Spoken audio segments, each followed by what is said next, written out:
Let's talk talkers. Now, apparently, that's supposed to be funny. So the word talker can refer to a few things, especially in the autistic community.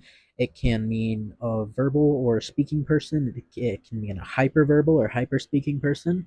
It can mean someone who gives speeches. But today I'm using the word talker to refer to communication devices. And iPads and tablets and stuff are not the only form of AAC I'm going to be talking about today. If you don't know what AAC is, stay tuned. But it is kind of going to be the main thing that I'm talking about today. I'll also be talking about communication cards, whiteboards, body language. I'll be talking about pretty much, well, not pretty much all, but a lot of forms of AAC, which I'll just explain now. AAC stands for augmentative and alternative communication. Augmentative means that you're adding on to something that already exists, so it can be for semi-speaking people who need help to speak a lot of the time, so they may use an iPad or communication cards or what have you. It can also refer to fully speaking or even hyper speaking people who need help sometimes to speak, whether that's because of stress or overstimulation or what have you. Just maybe they just don't want to talk that day. Alternative means it stands in place of something else, and communication means communication. It's getting your point across to another person for what you want or need or just things you want them to know. So this is going to be an informational, educational video for as far as things that I know about. I'm not going to be. I'm going to try my very best, at least, not to talk over anyone else's experiences. Talk over, and if I don't know something, I just won't talk about it because I'd rather. How do I want to say this? I'd rather not address something than address something I don't know the first thing about and get it wrong and feed people misinformation, whether that's on purpose or not, which I would never feed misinformation on purpose, but like, I'm a stranger on the internet, you don't know that. I seriously do not have a clue how long this video is going to be. It could be 5 minutes, it could be a half hour. I don't know how much stuff I'm going to have to say. But yeah, this is my first like YouTuber video. Before it was just like stuff about puppets and just ridiculous stuff like that.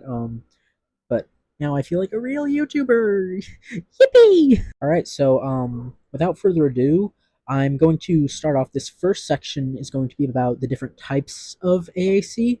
The later sections will be about stuff like how to support AAC users, who can use AAC, which I'm just going to tell you right now, anyone can.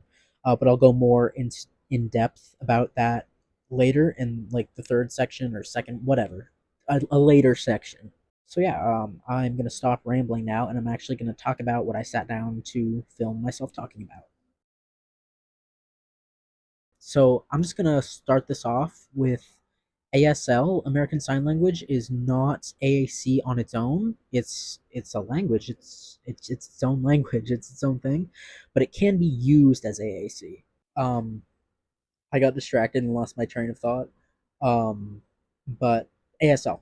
So I'm not deaf. I'm not hard of hearing. But from what I've heard from deaf and hard of hearing people, ASL is not AAC because for most people who use ASL, it is their main form of communication. Like it's its own language. And they're both like separate in their own ways to mainstream communication, like, and by that I mean expressing your thoughts through your vocal cords through speaking. But I'm getting into kind of uncharted territory for me. Like I said, I'm not deaf or hard of hearing. So I don't know the exact reasons as to why ASL is not AAC, but that's what I've heard from pretty much every deaf or hard of hearing person. Well, not in the world, but like on this topic. All right, so that finishes up our first thing that can be used as AAC, because like I've been saying for the past like 2 minutes or whatever, ASL is not AAC on its own. So the next one I'm going to talk about is probably the one that people are most familiar with, which is like apps on like iPads or tablets or like other high-tech AAC is what it's called. AAC that uses technology, basically. This can also be text to speech, which is what I use sometimes, where it's just like typing on your phone. I use my phone and then hitting the play button. Some people aren't able to do that. They can't type or they need to see the picture to see what they're typing. So they will click pictures to form and build sentences. I'll just show you an example of what an AAC app looks like. This is, I feel like, it is not a well-known form. AAC in general is not a well-known form of communication, but I feel like out of the AAC options, I guess, apps and iPads are the most well-known. Right next to, I guess, writing stuff down, but like not a lot of people recognize that as AAC, even though it is. That was what I used to do a lot, was write stuff down when I was selectively mute. And I know some people prefer situationally mute, but for me, it kind of was a choice, so I prefer to say selectively mute. But for most people with situational mutism, it is not a choice, which is why they call it situational instead of selective, because selective makes it sound like you're making a choice not to speak, and whereas I kind of was, a lot of people aren't. They can't physically force their vocal cords to vibrate to make words. The next form of AAC that I want to talk about is communication cards. These can be kind of limiting to the AAC user because you have a certain number of cards, and unless you're able to write like legibly and you have like a dry erase marker and laminated cards, you're not really able to say more than what your cards allow you to say. So I touched on this briefly in the second thing that can be used as AAC, but writing things down. This can be like on a piece of paper or a whiteboard or a chalkboard or even on your phone. I have an app that's called Make It Big. I 1 second. So all you do is you just type in what you want people to see, and then the app just makes it big. I really recommend this app. Not sponsored, not affiliated, but like you know, it's a good app. I used to carry a little. It's like a dry erase board. I was trying to think of a way. It was green, but it was like a whiteboard. Dry erase board. That's the word. Well, two words. You know what I mean. And sometimes when I was in school, I would like write down things I needed to tell to my teachers, only the teachers I really, really trusted. But yeah, writing things down can be a very, very simple and easy form of communication for some people. Of course, it requires the ability to hold a pencil and write, so it's not a viable option for many. But it was my preferred form of communication for a long time. It honestly, it's still up there. Like, I'm, I like to think I'm a pretty articulate person. Like, I'm pretty good at speaking when I need to, but I hate it. I hate doing it when I'm around friends, like very, very close friends. I will often either use text to speech or the Make It Big app, just because speaking saps up so much of my energy. And the last form of AAC that I want to talk about is body language. A lot of people, even professionals, don't really recognize body language as a form of communication, even though it definitely is. Communication is getting your point across from one person to another or a group of people. And of course, not all body language as communication can be a good, healthy, or safe thing.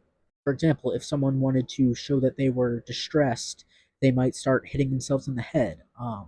That obviously is not safe, and it could cause harm if it persists.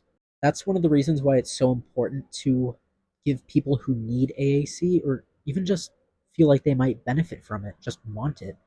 That's why it's so important to give them AAC so they don't have to resort to these kinds of things in order to be understood.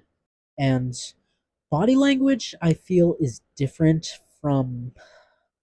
There's a word for it. It's like, let me look it up. That took a few Google searches to find. I thought it started with a P, um, but it's called Macaton. I think I'm saying that right. So if someone is hungry and they can't say the words "I'm hungry," they might rub their belly to show that there needs to be food in there. If someone is tired, they may go like that. I probably should have started with Macaton instead of talking about sign language, but I honestly I forgot about it until like a minute ago. I couldn't even remember what it was called. But yes, as I was saying, I feel like body language and Macaton are different things, well, because they are. But the signing aspect of Macaton is different from body language, in my opinion. I think because there is some sort of organization to it. I thought of a way to explain it. Whereas body language can sort of be left up to interpretation, Makaton is often taught to the individual or like come it's came up with them. I don't know how to sentence that I don't know how to structure that sentence so articulate, everybody. But yeah, they can help come up with it. But yeah, there's little room for interpretation in Makaton, I feel like.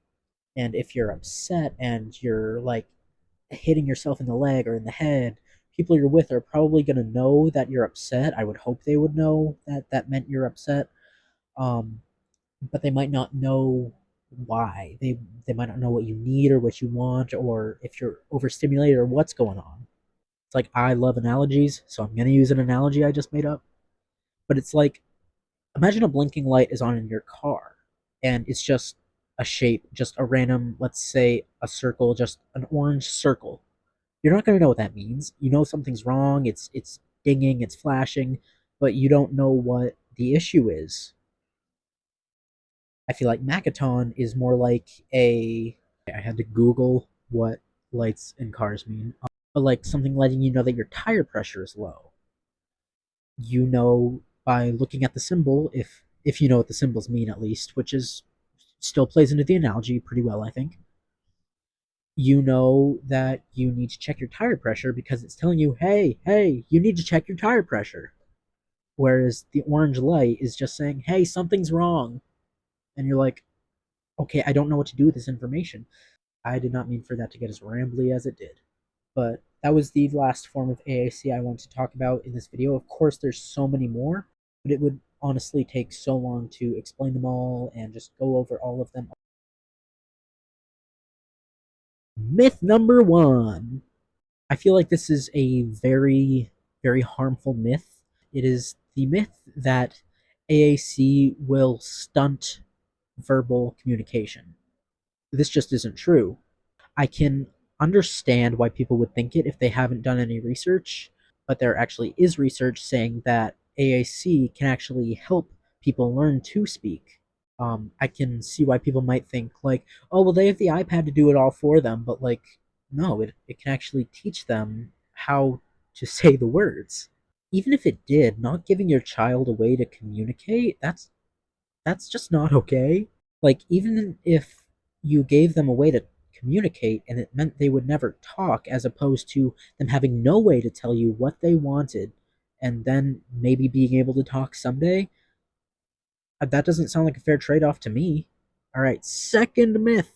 This is similar to the last one in a way, but the myth states that AAC is a last resort, and this is not true. I hate this whole idea that's so prominent in the disabled community that things have to be your absolute worst before you can get any help for them at all. I hate that. Like, someone shouldn't be crying in agony before they get a wheelchair. Someone shouldn't be about to literally die before they get to go to see a doctor. And someone shouldn't be put in a dangerous situation, for example, before they're given the ability to communicate effectively. And myth three, and kind of four as well, because it's kind of a two in one, but this is the myth that AAC is quick and easy to learn and that anyone can use it. Now, what I just said is like Ratatouille. Let me explain. At the end of the movie, when Ego explains what anyone can cook really means, it doesn't mean that anyone can just pick up a spatula and suddenly become a world star chef. It means that anyone has the ability. It means that anybody, meaning anybody from any background of any social group, has the ability to learn to cook. But unfortunately, this isn't always true. Some people have such severe mobility issues that they can't push buttons or type. There's things like eye tracking, but like that might not work for everybody for multiple reasons. For some people, there really is no way they can communicate. And that's why it's important for people who need them to have carers and people who will understand what they want or need even if they can't use any form of communication. And the myth that ties in with this is that AAC is super quick and easy to learn. This can be the case. For example, me, I am high masking, I'm low support needs. I was able to just grab my phone and type as I type the way I always do. and just hit play and it spoke it out loud, and that was pretty much all the learning I needed to do. But for people who can't type or spell, either because they don't know how to or they don't have the mobility to do it, this can take a long time. You may have heard the term modeling if you watch any other videos about AAC, any TikToks. It's usually parents sharing their children, which I'm not a big fan of, especially because the kids are usually pretty young in the videos. But sometimes it's just the parent on their own. It's modeling is basically when you have your own AAC, your own device, your own cards, whatever, and you can talk to the AAC user using your own AAC. So if you're trying to teach them to say, I'm thirsty, you would have your own device and you would navigate the little grid, the board, whatever, type the I, the am, and then thirsty, and then hit play. And this is usually a pretty good way for people to learn when they just start out using AAC. Myth is probably the second most harmful, but myth number four, only the, I've heard this said, only the worst of the worst can use AAC, which one, horrible phrasing, and two, nuh-uh. I'm sitting here right now and I'm speaking and I'm recording myself speaking and I plan to post this recording of me speaking to the internet where lots of people have the potential to see it.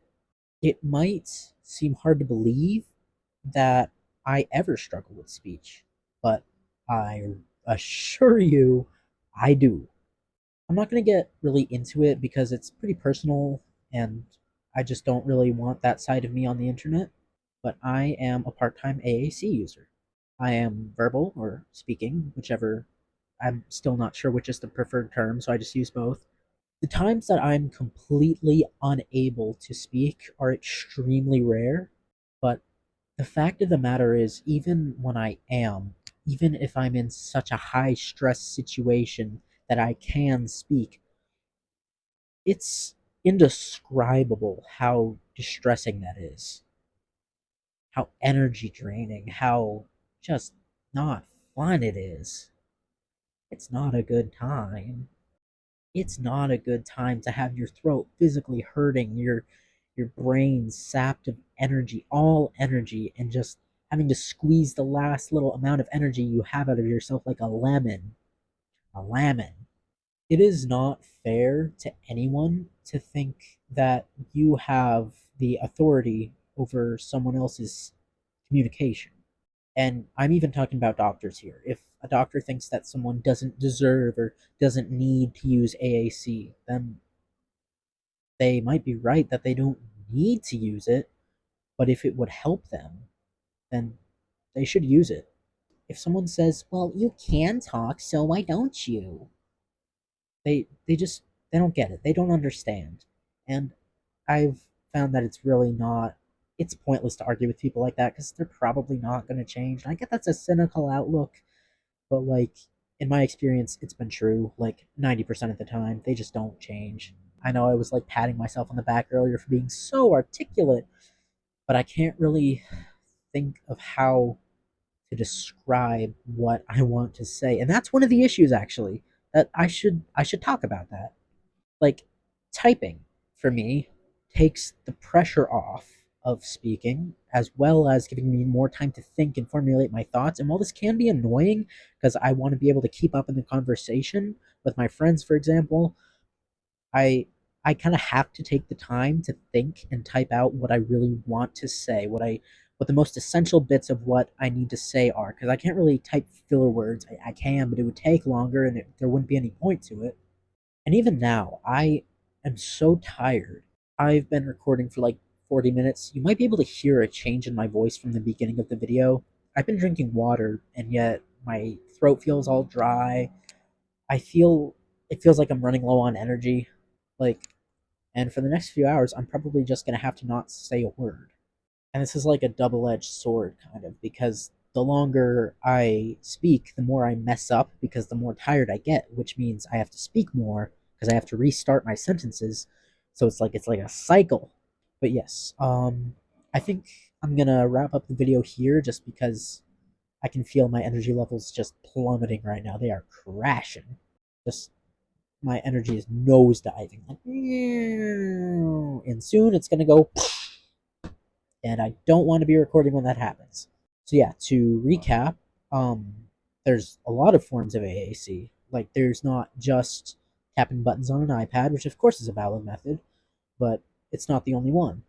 There's a lot of myths and misconceptions about AAC, and just be aware of them. Correct them when you can, and anyone can use it. Anyone who feels they might be benefited by it, or anyone who just wants to try it out to see if they might benefit from it, go for it. That's the general professional consensus, actually. As far as I've seen, that's the general professional consensus. I'm tired. But yeah, that's not all I had to say, but it's all I'm going to say because, like I've been rambling about, I am getting very tired. Thank you for sticking around to the end. I really hope you learned something, and if you did, let me know what it was. Let me know what it was you learned. I really like to know how I'm helping people, and yeah. And also, the comments would help with the algorithm. So yeah, I'll be trying to make more videos. I know I say that every single time, but it's probably not going to happen this time either, in all honesty. But I'll try. I promise to try. It's like my parents say, it's okay if you don't win, but if you don't try, you're grounded, mister. Again, thank you for sticking around to the end, and I hope you learned something new. And if you didn't, great, you're pretty well educated about this. So, yeah, see ya.